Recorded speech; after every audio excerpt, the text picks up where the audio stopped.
नमस्कार। आज हम एक बहुत ही दिलचस्प सवाल के जवाब ढूंढने निकले हैं। आखिर ये जीव इतने जटिल कैसे होते हैं? हम सब ने जीन्स के बारे में सुना है ना, जीवन का ब्लूप्रिंट। तो आज हम इसी जीनोम और उसमें मौजूद जीन्स की संख्या के दुनिया में गहराई से उतर रहे हैं। हमारे पास जो जानकारी है उसके आधार पर हम ये समझने की कोशिश करेंगे कि भाई अलग अलग जीवों में कितने जीन होते हैं, ये जीनोम कैसे बने होते हैं और क्या ज्यादा जीन का मतलब हमेशा ज्यादा जटिलता होता है? बिल्कुल। और ये सफर, जैसा आपने कहा, असल में 1995 के बाद तेजी से आगे बढ़ा, जब वैज्ञानिकों ने पहली बार पूरे जीनोम को सीक्वेंस करना, मतलब पढ़ना शुरू किया। इसने तो जीव विज्ञान को देखने का हमारा नजरिया ही बदल दिया। पर हाँ, साथ ही कुछ बड़े चौंकाने वाले सच भी सामने आए। जैसे ये जो धारणा थी कि जितना जटिल जीव उतने ही ज्यादा उसके जीन होंगे, पता चला कि ये हमेशा सही नहीं है। तो आज हम इन्हीं पहेलियों को सुलझाने की कोशिश करेंगे, जो हमें मिली जानकारी से सामने आई हैं। हाँ, ये सुनने में ही मजेदार लग रहा है। चलिए फिर शुरू करते हैं एकदम बेसिक से। दो तरह के मुख्य जीव होते हैं ना, प्रोकैरियोट्स जैसे बैक्टीरिया और यूकैरियोट्स जिनमें पौधे, जानवर, हम इंसान सब आते हैं। तो क्या इनके जीन संख्या में कोई बड़ा फर्क है? हाँ, बहुत बड़ा फर्क है। प्रोकैरियोट्स यानी बैक्टीरिया वगैरह वो संरचना में सरल होते हैं, तो उनका जीनोम भी छोटा होता है और उनमें जीन भी कम होते हैं। एक उदाहरण है माइकोप्लाज्मा जेनिटेलियम। ये एक परजीवी बैक्टीरिया है। इसका जीनोम किसी भी जीव में अब तक का सबसे छोटा पाया गया है। इसमें सिर्फ 470, मतलब लगभग 470 जीन होते हैं। सिर्फ 470? कमाल है। हाँ, दूसरी तरफ जो बैक्टीरिया आज़ादी से रहते हैं, मतलब किसी पर निर्भर नहीं, उन्हें अपना काम चलाने के लिए करीब 1500 जीन चाहिए होते हैं। अच्छा, तो क्या ये कह सकते हैं कि प्रोकैरियोट्स में जीनोम जितना बड़ा होगा, जीन भी उतने ही ज्यादा होंगे? ऐसा सीधा हिसाब है? हाँ, मोटे तौर पर प्रोकैरियोट्स के लिए ये बात सही है। उनका जीनोम साइज करीब 0.6 मिलियन बेस पेयर से 8 मिलियन बेस पेयर तक होता है। और जैसे जैसे साइज बढ़ता है, जीन्स की संख्या भी बढ़ती जाती है। लेकिन अब आते हैं यूकैरियोट्स पर। ये कहीं ज्यादा जटिल होते हैं और यहाँ कहानी थोड़ी बदल जाती है। कैसे? देखिए, एक कोशिका वाले यूकैरियोट्स जैसे कि यीस्ट, मतलब खमीर, उनमें करीब 5000 जीन होते हैं। पर जैसे ही हम बहुकोशिकीय जीवों की तरफ बढ़ते हैं, ये संख्या 10,000 के पार चली जाती है। और जिन जीवों में नर्वस सिस्टम होता है, मतलब तंत्रिका तंत्र, उनमें तो 13,000 से भी ज्यादा जीन मिलते हैं।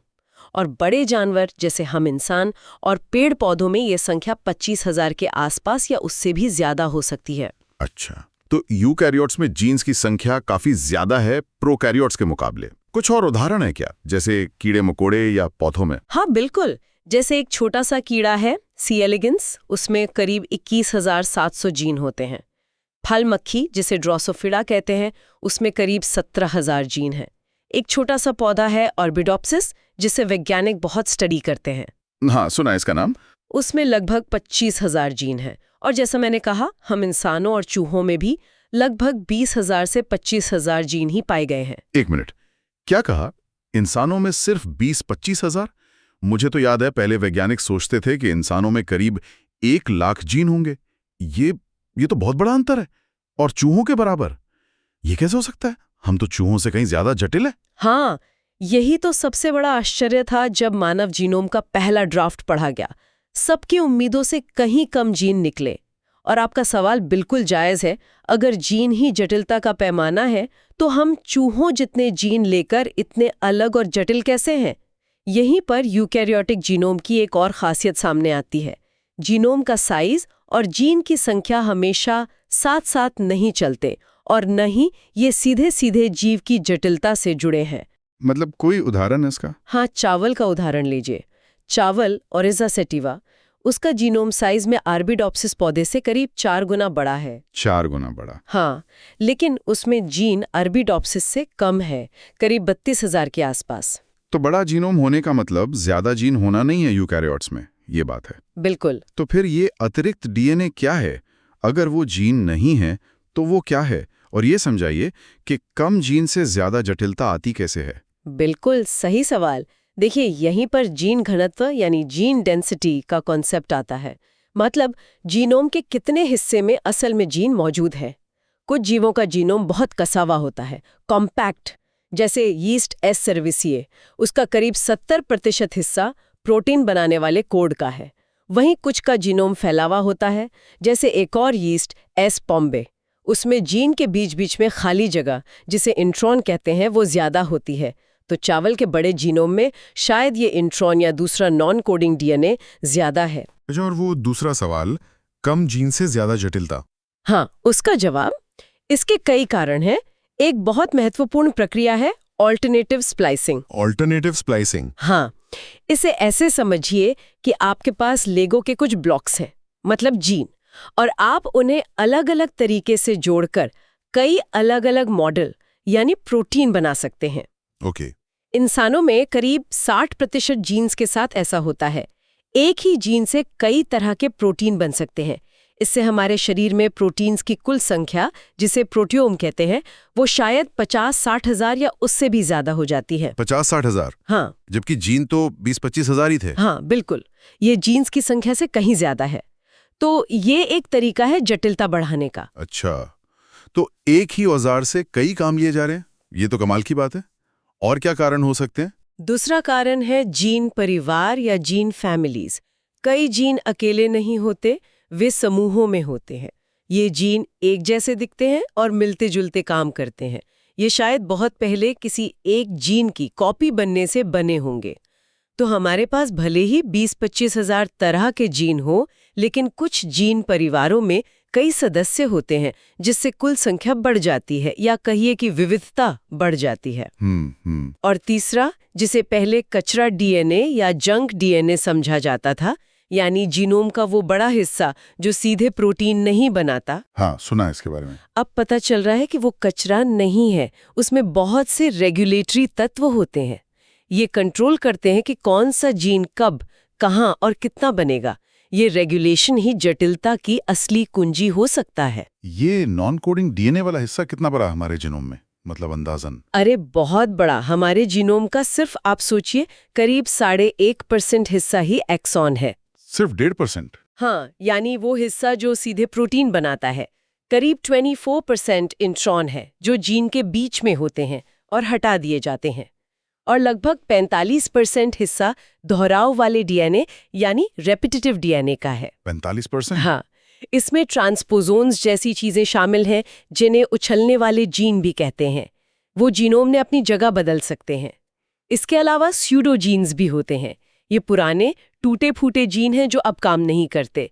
जैसे चूहों में करीब 1200 ऐसे स्यूडोजीन पाए गए हैं। तो जीनोम का एक बड़ा हिस्सा इन सब चीजों से भरा है, और शायद ये सब मिलकर जीन के काम को कंट्रोल करने में, रेगुलेट करने में मदद करते हैं। तो जीनोम एक तरह से सिर्फ रेसिपी बुक यानी जीन नहीं, बल्कि उसमें खाना कब और कैसे बनाना है इसका रेगुलेशन भी है, और शायद कुछ पुरानी फटी हुई रेसिपीज भी पड़ी हैं, यानी स्यूडोजीन। हाँ, कुछ ऐसा ही समझ सकते हैं, बिल्कुल। अब सवाल ये उठता है कि ये जीन जीनोम में बिखरे कैसे होते हैं। मतलब क्या ये सब जगह बराबर फैले हैं? ये भी जानना चाहूंगा। क्या ये यूनिफॉर्मली डिस्ट्रीब्यूटेड है? नहीं, ऐसा नहीं है। जीन का वितरण काफी असमान है। क्रोमोसोम के कुछ इलाके जीनों से भरे पड़े हैं, उन्हें जीन रिच इलाके कहते हैं। वहीं कुछ इलाके बिल्कुल वीरान हैं, जिन्हें जीन डेजर्ट यानी जीन रेगिस्तान कहा जाता है। जीन रेगिस्तान? हाँ, इन रेगिस्तानों में लाखों बेस पेयर तक, मतलब 500 किलो बेस से भी ज्यादा दूरी तक कोई जीन नहीं मिलता। अच्छा। और फिर एक खास मामला है वाई क्रोमोसोम का, जो सिर्फ पुरुषों में होता है। हाँ, वाई क्रोमोसोम, वो तो एक्स क्रोमोसोम से काफी छोटा होता है ना? उसमें जीन भी कम होते होंगे फिर? बिल्कुल, वाई क्रोमोसोम एक्स से बहुत छोटा है और उसमें जीन भी बहुत कम है। अनुमान है कि इसमें सिर्फ 60 के करीब ऐसे जीन हैं जो काम करते हैं, मतलब एक्सप्रेस होते हैं। हाँ। और उनमें से ज्यादातर सिर्फ पुरुषों के वृषण, मतलब टेस्टीज में ही सक्रिय होते हैं। सिर्फ 60?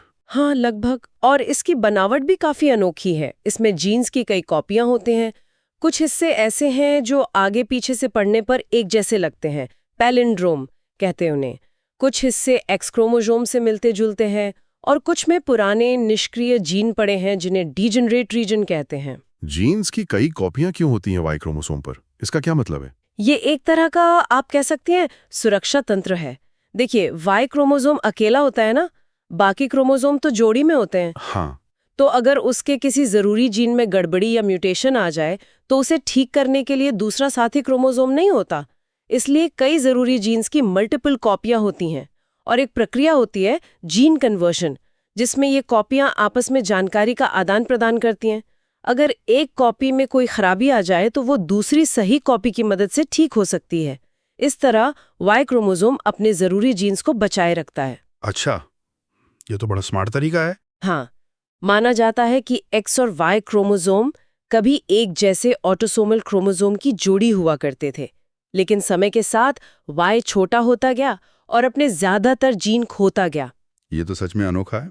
अच्छा, एक और बात जो मुझे चौंका रही थी जानकारी पढ़ते हुए, क्या ये सच है कि हमारे या दूसरे जीवों के सारे जीन जिंदा रहने के लिए जरूरी नहीं होते? हाँ, ये एक और बड़ा आश्चर्य था।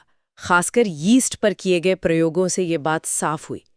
वैज्ञानिकों ने एक एक करके यीस्ट के जीन हटाकर देखा कि क्या होता है। अच्छा, पता चला कि लैब की सामान्य परिस्थितियों में आधे से ज्यादा जीन्स को हटाने पर भी यीस्ट पर कोई खास फर्क नहीं पड़ा।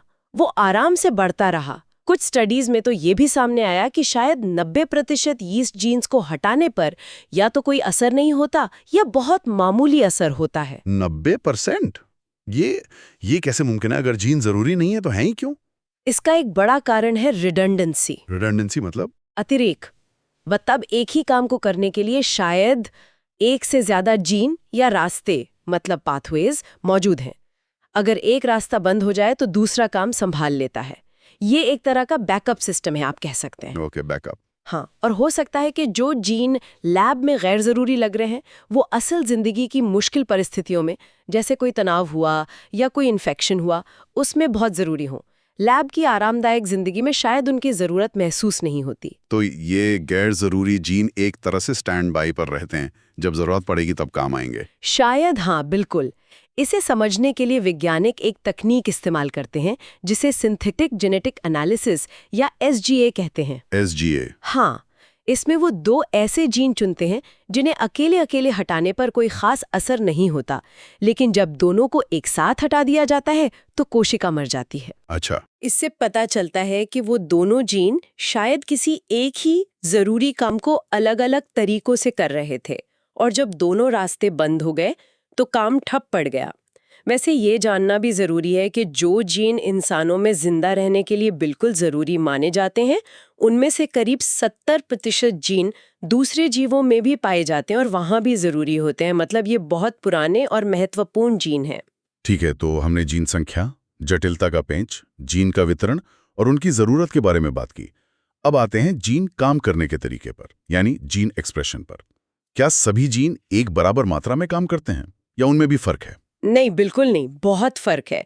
किसी भी कोशिका में कुछ जीन बहुत ज्यादा मात्रा में एक्सप्रेस होते हैं, मतलब उनसे बहुत सारे मैसेंजर RNA बनते हैं जो फिर प्रोटीन बनाते हैं। वहीं ज्यादातर जीन बहुत कम मात्रा में एक्सप्रेस होते हैं। चिकन यानी मुर्गी के ओविडक्ट का उदाहरण बहुत अच्छा है।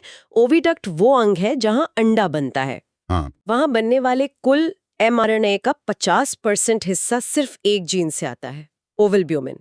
ये अंडे के सफेद हिस्से का मुख्य प्रोटीन है। आधा mRNA सिर्फ एक जीन्स है, मतलब बाकी सब मिलाकर आधा। हाँ, और अगले 15% mRNA सिर्फ 7 दूसरे जीनों से आते हैं। बाकी बचा जो 35% mRNA है वो लगभग 13,000 अलग-अलग तरह के जीनों से आता है, जिनमें से हर एक बहुत कम मात्रा में बनता है। 13,000 जीन मिलकर सिर्फ 35%? हाँ, तो एक्सप्रेशन लेवल में जमीन आसमान का फर्क होता है। बिल्कुल। तो ये जो कम मात्रा में बनने वाले जीन है, क्या वो कम महत्वपूर्ण है या ऐसा नहीं है? ऐसा जरूरी नहीं। हमें 2 तरह के जीनों में फर्क करना होगा। एक होते हैं हाउसकीपिंग जीन। ये वो जीन है जो कोशिका के रोजमर्रा के जरूरी काम करते हैं, जैसे ऊर्जा बनाना या कोशिका की मरम्मत करना वगैरह।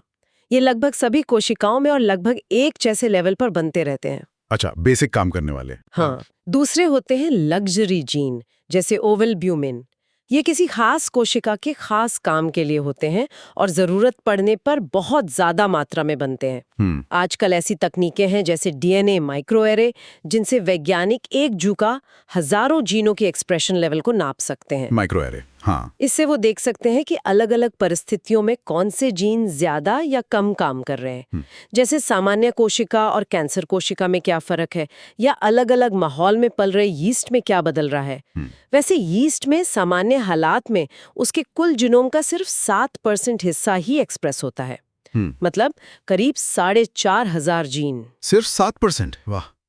तो आज हमने जीनोम की दुनिया की कई परतें खोली। सबसे पहले बात तो ये कि भाई जीन की संख्या ही सब कुछ नहीं है। असल जटिलता शायद इस बात में है कि उन जीन्स को कैसे कंट्रोल किया जाता है, कैसे रेगुलेट किया जाता है, बिल्कुल। और कैसे एक ही जीन से अलग अलग प्रोटीन बनाए जाते हैं, वो जो आपने बताया ऑल्टरनेटिव स्प्लाइसिंग। हाँ, दूसरी बात, जीनोम का बड़ा हिस्सा जो कोड नहीं करता वो शायद बेकार नहीं है, बल्कि रेगुलेशन में महत्वपूर्ण भूमिका निभाता है। सही। तीसरी, बहुत से जीन शायद बैकअप का काम करते हैं, इसलिए हमेशा जरूरी नहीं लगते लैब में। और चौथी, जीन कितना काम करेगा यानी उसका एक्सप्रेशन लेवल, ये भी बहुत अलग अलग होता है। बिल्कुल सही कहा आपने, सारी बातें समेट दी। और ये सारी बातें हमें एक बड़े सवाल पर लाकर खड़ा करती हैं, सोचने के लिए, कि जीनोम का इतना बड़ा हिस्सा जो नॉन कोडिंग है, दोहराव वाला है या लैब में गैर जरूरी लगता है, भविष्य में हम इसके बारे में क्या नया जानेंगे? क्या इन हिस्सों की कोई ऐसी भूमिका है विकास में, बीमारियों में, या किसी प्रजाति को खास बनाने में जिसे हम अभी समझ नहीं पाए हैं? जैसे जैसे जीनोम को पढ़ने और समझने की हमारी तकनीकें बेहतर होंगी, क्या इन अंधेरे हिस्सों के राज खुलेंगे और हमारी आज की समझ पूरी तरह बदल जाएगी? ये वो सवाल है जिन पर आने वाले सालों में मुझे लगता है बहुत काम होगा और शायद बहुत सी नई रोमांचक बातें पता चलेंगी। निश्चित रूप से ये सोचना ही रोमांचक है कि जीवन की इस किताब में अभी कितने अध्याय खुलने बाकी हैं। बहुत दिलचस्प बातचीत रही है।